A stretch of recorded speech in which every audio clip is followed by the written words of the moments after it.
नमस्कार, डेली 24 भारत देख रहे हैं आप। मैं हूं आपके साथ अनीता शर्मा। शुरुआत करते हैं देश दुनिया की बड़ी खबरों से। बिहार विधानसभा चुनाव के दूसरे चरण के प्रचार का शोर थम गया है। सियासी दलों ने अपनी पूरी ताकत झोंक दी और अब राजनीतिक पार्टियां अपना ध्यान मतदान के दिन यानी कि 11 नवंबर पर केंद्रित करेगी, जहां पर 20 जिलों के मतदाता राज्य की अगली सरकार का फैसला करेंगे। दूसरा चरण पहले चरण से काफी बड़ा है, जिसमें 122 विधानसभा क्षेत्रों में मतदान होगा। चुनाव आयोग के आंकड़ों के अनुसार कुल 1302 उम्मीदवार मैदान में हैं और जिसमें 1165 पुरुष और 136 महिलाएं और एक थर्ड जेंडर उम्मीदवार शामिल हैं। इस चरण में 3.7 करोड़ से ज्यादा मतदाता वोट डालने का पात्र हैं, जिसमें से 1.90 करोड़ पुरुष हैं, वहीं 1.74 करोड़ महिलाएं शामिल है। 6 नवंबर को हुए पहले चरण के मतदान की अगर बात की जाए तो इस बार रिकॉर्ड तोड़ मतदान हुआ है और ऐसे में चुनाव आयोग ने मतदान को उत्साहजनक बताया है, जो कि चुनावी प्रक्रिया में जनता की मजबूत भागीदारी को दर्शाता है। बता दें कि दूसरे चरण के मतदान के लिए प्रचार थम गया है और ऐसे में सभी दिग्गजों ने अब 11 तारीख के रुख कर दिया है और ऐसे में बता दें कि बिहार विधानसभा चुनाव को लेकर राजनीति तेज होती जा रही है। मतदान के लिए मतदाताओं में भारी उत्साह भी देखने को मिल रहा है। पहले चरण की बात की जाए तो रिकॉर्ड तोड़ मतदान हुआ और ऐसे में इस बार यानी कि दूसरे चरण में 122 सीटों पर मतदान है। बिहार विधानसभा चुनाव को लेकर दूसरे चरण के लिए आज प्रचार प्रसार थम गए हैं और कई दिग्गजों के प्रचार के दौरान चुनावी मैदान में देखने को मिला। ऐसे में 11 नवंबर को बिहार में दूसरे चरण के लिए मतदान है। काफ़ी दिलचस्प मुकाबला है और कड़ा मुकाबला है। पहले चरण में रिकॉर्ड तोड़ मतदान हुआ और हमारे साथ जुड़ चुके हैं सुरेंद्र स्वामी जी हैं, राजनीतिक विशेषज्ञ हैं और उनसे जानते हैं कि बिहार को देखते हुए क्या लग रहा है। बहुत स्वागत है सर आपका। नहीं, देखिए, बिहार के सभी वोटर्स में जोश है, इसमें कोई दो राय नहीं है और सभी पार्टियां अपनी अपनी उम्मीद के हिसाब से प्रचार भी किया है और जन स्वराज पार्टी के आने से थोड़ा सा एक कंपटीशन भी हुआ है, थोड़ा बहुत वोटिंग भी उनकी वजह से ज्यादा हुआ है। जो सेकेंड फेज है उसमें पिछले चुनाव से तुलना करें तो वहाँ एनडीए को ज्यादा लीड थी और सीमांचल में अब की बार परेशानी यह है कि एआईएम जो पार्टी है तो उन्होंने काफी लोगों को अब की बार टिकटें दी हैं। पिछली बार ज्यादा लोगों को टिकटें दी है। फिर उधर तेज प्रताप यादव भी वहां पे कुछ सीटों पर चुनाव लड़ रहे हैं। अब स्थिति ये हो गई है कि दोनों ही पार्टियों को से वोटों के कटने का डर हो रहा है, इसीलिए अब वहां महागठबंधन ये कह रहा है कि भाई इधर तो एनडीए कहती है भाई बटेंगे तो कटेंगे और वो कह रहे हैं भाई बटेंगे तो हारेंगे। तो उनको एक मन में शक पैदा हो रहा है कि भाई कहीं ऐसा नहीं हो कि, क्योंकि मुस्लिम्स को आपको मालूम है ना कि उनकी जब आप ये कहते हैं कि भाई जिसकी संख्या जितनी भारी उसकी उतनी हिस्सेदारी, यही राहुल गांधी का तेजस्वी यादव का नारा था। लेकिन मुसलमान तो 18% है बिहार में, तो सीटें तो दी नहीं उस हिसाब से और यादव वहाँ पे कुल 14% है, उनको 43। तो ऐसे में क्या लग रहा है जो दूसरे चरण का मतदान होने वाला है? पहले मतदान अच्छा होगा। मतदान बीजेपी की अगर बात की जाए एनडीए की तो कितनी तैयारी लग रही है इस बार दूसरे चरण को लेकर? नहीं, एनडीए का तो देखिए शुरू से ही है। उसके जो मेन कारण है वो 3 फैक्टर है। एक एसआईआर, दूसरा महागठबंधन के चुनाव का समय से पहले पीक पे पहुंच जाना और तीसरा चिराग पासवान का इस चुनाव में एनडीए के साथ होना। तो ये जो 3 फैक्टर हैं, ये 3 फैक्टर एनडीए के पक्ष में है और इसमें पोलराइजेशन काफी होगा। मेरा अपना ये मानना है कि ये इस बार जो चुनाव है अल्टीमेटली महागठबंधन की वजह से कहिए या इनके नेताओं की बयानबाजी से कहिए, वो एमवाई बनाम नॉन एमवाई में कन्वर्ट हो गया है। कहीं ना कहीं तो ये भी माना जा रहा है सर, कहीं ना कहीं ये माना जा रहा है कि प्रशांत किशोर भी किंग मेकर की भूमिका निभा रहे हैं। नहीं नहीं नहीं नहीं, कोई किंग मेकर नहीं। मेरा अपना असेसमेंट ये है कि मुश्किल से कोई एक आध 2 सीट मिलेंगी प्रशांत, कोई सीट का ज्यादा उनका स्कोप नहीं है। वोट भी उनका कोई 3-4% से ज्यादा नहीं जाने वाला है। लेकिन चूंकि वो मैदान में आए हैं तो शुरू में उन्होंने काफी जोश दिखाया था, बाद में तो बिल्कुल ठंडे ही पड़ गए। करीब करीब डिफैक्टो को जोश है नहीं उनके अब इलेक्शन कैंपेन में। जब फाइनल स्थिति आई है तो भले ही लोगों को इनिशियल बेसिस पे लग रहा हो भाई फर्स्ट इंप्रेशन लास्ट इंप्रेशन, लेकिन ऐसा है नहीं। मेरा मतलब मैं अपना बता रहा हूँ, मेरा जो मैं वॉच कर रहा हूँ कि प्रशांत किशोर न तो वोट कटवा बन पाएंगे और न ही कोई मतलब सीटें बहुत ज्यादा हालांकि जीत प्रशांत पाएंगे। किशोर को बीजेपी की बी टीम भी कहा जा रहा है। नहीं नहीं, अब वो तो देखिए, वो बी टीम क्यों कहेंगे? प्रशांत किशोर तो खुद मतलब भूमिहार ब्राह्मण है, तो वो तो लोग कह रहे हैं कि सवर्ण के वोट काटेंगे, तो फिर बीजेपी की बी टीम कैसे हुए? ऐसा नहीं है। उन्होंने कोशिश की थी कि भाई एक नया अल्टरनेटिव दें, फिर उनको समझ में आ गया कि इस साल चुनाव जो है वो बेसिकली महागठबंधन और एनडीए के बीच चलिए में है। सुरेंद्र जी, समय का थोड़ा सा अभाव है, जुड़ने के लिए बहुत बहुत धन्यवाद। Thank you. बता दें कि बिहार में विधानसभा चुनाव को लेकर दूसरे चरण के प्रचार प्रसार अब थम गए हैं और ऐसे में 11 नवंबर को मतदान होंगे, तो वहीं 14 नवंबर को पता चलेगा कि बिहार में इस बार किसकी सरकार बनती है। राजनाथ सिंह ने जनसभा को संबोधित किया। बता दें कि रक्षा मंत्री राजनाथ सिंह ने जनसभा को संबोधित करते हुए कहा है कि मैं कांग्रेस और आरजेडी को बताना चाहता हूं कि भारत कोई ऐसा वैसा देश नहीं है। वासुदेव कुटुंबक का संदेश भारत की धरती से पूरे विश्व में गया और यहाँ वो जाति पाति पंथ मजहब की बात कर रहे हैं। भारत क्या है? ये हिंदू और मुसलमान सभी भाई बहन हैं। न केवल सरकार बनाने के लिए बीजेपी और एनडीए को बदनाम करते हैं। नम्रता पूर्वक कान खोल कर सुन लें, भारत या ऐसा वैसा भारत नहीं है। भारत के ऋषियों और मनीषियों ने केवल भारत की सीमा में रहने वाले लोगों को ही अपने परिवार का सदस्य नहीं माना है, बल्कि पूरे विश्व की धरा पर रहने वाले लोगों को अपने परिवार का सदस्य मानते हुए वसुधैव कुटुंबकम का संदेश सारे विश्व को दुनिया के किसी देश की धरती से गया है तो हमारे और आपके देश की धरती भारत की धरती से गया है मेरे बहनों भाई। और वहां पर जाति पाति पंथ और मजहब की बात की जा रही है। सामाजिक ताने बाने को एकदम छिन्न भिन्न करने की कोशिश की जा रही है। कौन जवाब देगा? वो शारीरिक बल से जवाब नहीं दिया जा सकता। वहीं बिहार के अररिया में उत्तर प्रदेश के मुख्यमंत्री योगी आदित्यनाथ ने जनसभा को संबोधित किया। सीएम योगी आदित्यनाथ ने कहा कि मतदाताओं का उत्साह बताता है कि 14 नवंबर को जब ईवीएम खुलेगी तो बिहार की जनता जनार्दन फिर से निर्णय लेने वाली है और फिर एक बार एनडीए सरकार। बिहार का अपना गौरवशाली इतिहास रहा है और उस गौरवशाली अतीत के धनी बिहार के सामने पहचान का संकट खड़ा करने वाले लोग कौन हैं? वही बिहार के असली अपराधी हैं। जिन लोगों ने बिहार के नौजवानों को सामने पहचान का संकट खड़ा किया, वो आज बड़ी बड़ी घोषणाएं करके आपके बीच में चुनाव में आ रहे हैं। इस दौरान मुख्यमंत्री योगी आदित्यनाथ ने किस तरह से विपक्ष को घेरा है, चलिए आपको वो सुनवाते हैं। चरण के मतदान पे जो माताओं बहनों ने उत्साह दिखाया है, नौजवानों ने जो उत्साह दिखाया है, ये उत्साह, ये उमंग इस बात को बताता है कि 14 नवंबर को जब ईवीएम खुलेंगी तो बिहार की जनता जनार्दन फिर से निर्णय लेने वाली है कि फिर एक बार एनडीए सरकार, फिर एक बार एनडीए सरकार। गुजरात एटीएस को बड़ी सफलता मिली है। बता दें कि लंबे समय से रडार पर चल रहे आईएसआईएस से जुड़े 3 आतंकियों को एक संयुक्त ऑपरेशन में गिरफ्तार कर लिया गया है और तीनों ये 1 साल से ज्यादा समय से सुरक्षा एजेंसियों की निगरानी में थे और आतंकी हमले की साजिश रच रहे थे।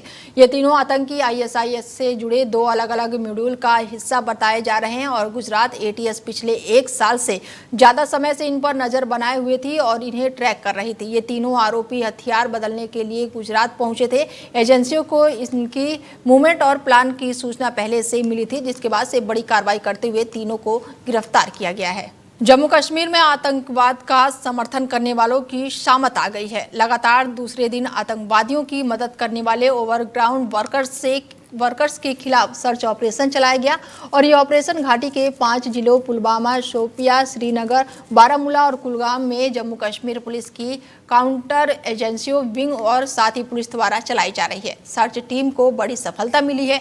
ये सर्च ऑपरेशन सोशल मीडिया के दुरुपयोग को लेकर की जा रही है। जम्मू कश्मीर पुलिस के काउंटर इंटेलिजेंस विंग ने कश्मीर के 5 जिलों में राष्ट्रीय विरोधी तत्वों और सोशल मीडिया के दुरुपयोग के सिलसिले में छापेमारी की। अधिकारियों ने बताया कि काउंटर इंटेलिजेंस कश्मीर में सोशल मीडिया के दुरुपयोग और सार्वजनिक व्यवहार के लिए हानिकारक माने जाने वाली ऑनलाइन गतिविधियों के जांच के सिलसिला में 5 जिले में सिलसिलेवार ये छापेमारी की गई है। तो वहीं जम्मू कश्मीर पुलिस ने कठुआ जिले में देशद्रोहियों पर बड़ी कार्रवाई करते हुए 2 पुलिसकर्मियों को नौकरी से बाहर का रास्ता दिखाया है। दोनों पर आतंकवादियों से रिश्ते रखने के और उनकी मदद करने की गंभीर आरोप भी लगाए गए हैं। खबरों की माने तो बर्खास्त किए गए पुलिसकर्मियों की पहचान अब्दुल लतीफ और मोहम्मद अब्बास के रूप में हुई है। बता दें कि आतंकवादियों के संपर्क में रहने से उनके मदद करने के चलते ये बड़ी कार्रवाई की गई है और जिसके चलते उन पर एफआईआर भी दर्ज हुई थी। चौंकाने वाली बात ये रही कि पुलिस में नौकरी मिलने के बाद भी अपने पुराने गुनाहों से ये बाज नहीं आए। डोडा में 1 साल की जेल की सजा काटने के बावजूद उनकी हरकतें नहीं बदली। आखिरकार कठुआ पुलिस ने अब उन्हें नौकरी से बेदखल कर दिया। दूसरा आरोपी मोहम्मद अब्बास पर 4 एफआईआर दर्ज है। जांच में सामने आया कि वो लंबे समय से आतंकवादियों के संपर्क में था और उनकी गतिविधियों का समर्थन देता था। पुलिस का कहना है कि इस कार्रवाई से साफ है कि जम्मू कश्मीर पुलिस में आतंकवाद का समर्थन करने वाले या फिर देशद्रोहियों के लिए किसी भी कीमत पर जगह नहीं है। मध्य प्रदेश में चल रही विशेष गहन पुनरीक्षण कार्यक्रम पर कांग्रेस द्वारा लगाए गए आरोपों पर सहकारिता, खेल और युवा कल्याण मंत्री विश्व कैलाश सारंग ने पलटवार किया है। उन्होंने कांग्रेस के दावों को पूरी तरह से बेबुनियाद और तथ्यहीन बताते हुए कहा कि कांग्रेस का उद्देश्य केवल जनता को गुमराह करना और संवैधानिक संस्थाओं को इस साख पर सवाल उठाना है। इसके साथ ही उन्होंने कहा कि चुनाव आयोग निष्पक्ष रूप से अपने कार्य कर रहा है, लेकिन कांग्रेस चुनाव से पहले ही अपनी हार स्वीकार कर चुकी है। उन्होंने कहा कि कांग्रेस का चुनाव आयोग पर सवाल उठाना उनकी हारी हुई मानसिकता का प्रमाण है। यदि कांग्रेस को प्रक्रिया पर आपत्ति है तो वो औपचारिक शिकायत दर्ज करें, लेकिन ना तो उन्होंने आयोग में कोई शिकायत दी है और ना ही अदालत का दरवाजा खटखटाया है। इसके साथ ही उन्होंने राहुल गांधी पर भी निशाना साधा। उन्होंने कहा कि वो पिछले कुछ महीनों से वोट चोरी का झूठा प्रोपेगेंडा फैला रहे हैं। राहुल गांधी हार के डर से फेस सेविंग का कोशिश कर रहे हैं और तथ्यों से भी भ्रम फैलाने में लगे हुए हैं। जिन विदेशी मॉडलों का हवाला वो देते हैं वो स्वयं उनके दावों को खारिज कर चुके हैं। देखिए, मैं पहले भी कह चुका हूं कि कांग्रेस भारतीय जनता पार्टी की प्रशिक्षण के मामले में नकल कर रही है, पर नकल करने के लिए अकल की जरूरत होती है। गंगोत्री की शुद्धता से गंगा की शुद्धता स्थापित होती है। पहले अनुशासन की बात राहुल गांधी स्वयं के जीवन में उतारे। वो स्वयं और कांग्रेस के बड़े नेता अनुशासित हों। जब अनुशासन का पाठ यदि दूसरे को पढ़ाएंगे तो उसका कोई मायने निकलेगा। राहुल जी अनर्गल बातें करते हैं, सेंसेशनल न्यूज़ बनाने की कोशिश करते हैं। चलिए, पर राहुल गांधी ने यह बात तो स्वीकार कर ही ली कि मध्य प्रदेश में गुटबाजी है, गुट और गिरोह में बटी हुई कांग्रेस है। ये तो हम पहले से कहते आए। उन्होंने यदि जीतू पटवारी और उमंग सिंगार को फटकार लगाई है तो उनकी नजरें दिग्विजय सिंह जी पर भी थी। राहुल गांधी जी तेजस्वी यादव के साथ गलवहियां करते हुए ये दावा करते आए हैं कि बिहार में वो सरकार बनाएंगे और चुनाव के बीच में ही राहुल गांधी जी जंगल सफारी के मजे ले रहे हैं। कल वो पचमढ़ी में आए और जंगल सफारी में ऐशो आराम के लिए उन्होंने समय निकाल लिया। एक तरफ आप बातें करते हो कि देश में चुनाव आयोग निष्पक्षता के साथ काम नहीं कर रहा। खबर छत्तीसगढ़ से है, जहां पर सरकारी अफसरों की बड़ी लापरवाही सामने आई है। जीएडी कॉलोनी के 44 सरकारी आवास में पिछले 4 सालों से बिना मीटर के बिजली का उपयोग किया जा रहा था। ना मीटर लगे, ना बिल जमा हुआ, सीधा लाइन से बिजली जल रही थी। अब विद्युत विभाग ने नोटिस जारी करते हुए बकाया बिल और 1 साल की पेनल्टी भरने के निर्देश दिए हैं।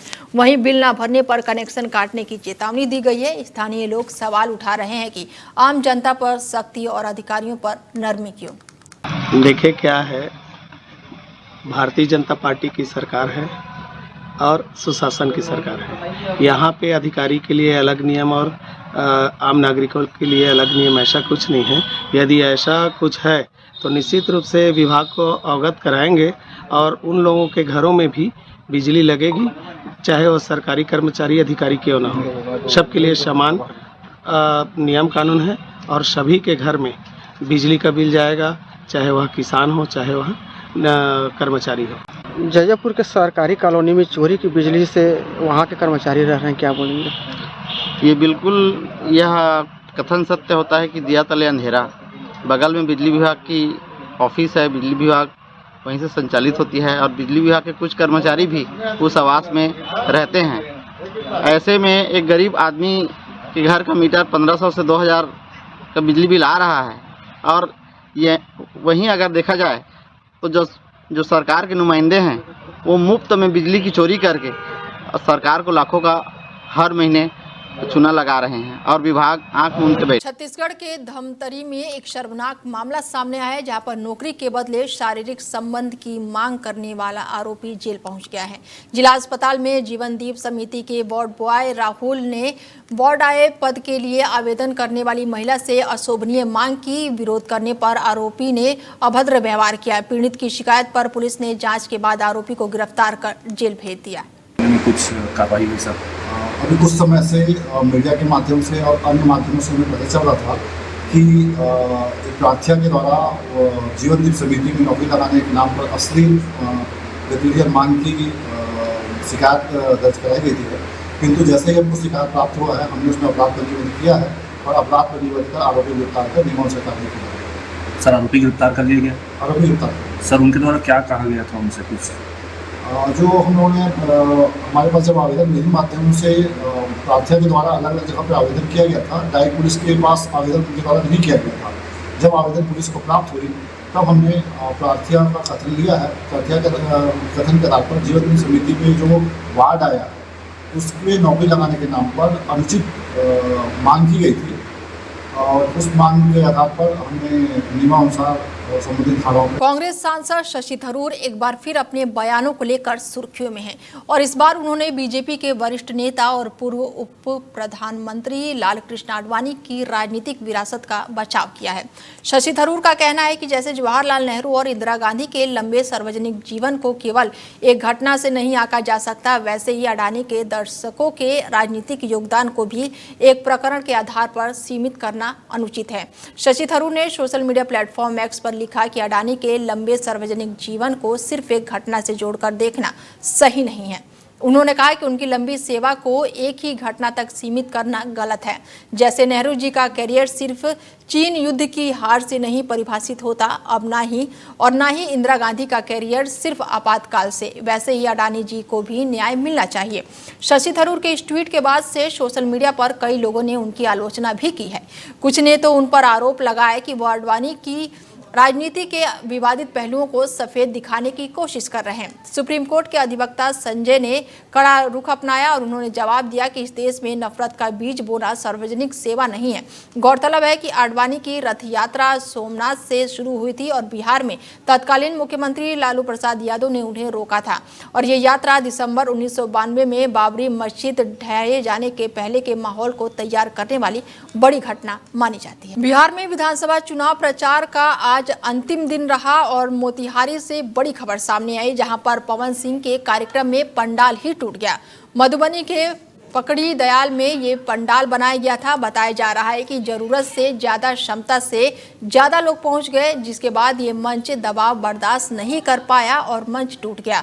और उस वक्त पवन सिंह जनसभा को संबोधित कर रहे थे। बता दें कि बिहार विधानसभा चुनाव के दूसरे चरण के प्रचार के आखिरी दिन भोजपुरी स्टार और भाजपा नेता पवन सिंह मोतिहारी पहुंचे और इस दौरान पुरुषों और युवाओं से ज्यादातर महिलाएं और पवन सिंह के लिए दीवानगी देखने को मिली। महिलाएं पवन सिंह के गाने पर जोरदार डांस करती दिखी और इसी बीच जैसे ही पवन सिंह पंडाल में पहुंचे तो भारी भीड़ भी पंडाल पर चढ़ गई, जिससे अचानक ही पंडाल नीचे गिर गया। गनीमत रही कि पवन सिंह समेत किसी भी शख्स को कुछ नहीं हुआ। और इसके बाद से उन्होंने जनसभा को संबोधित करते हुए एनडीए प्रत्याशी के लिए जनता से वोट मांगा।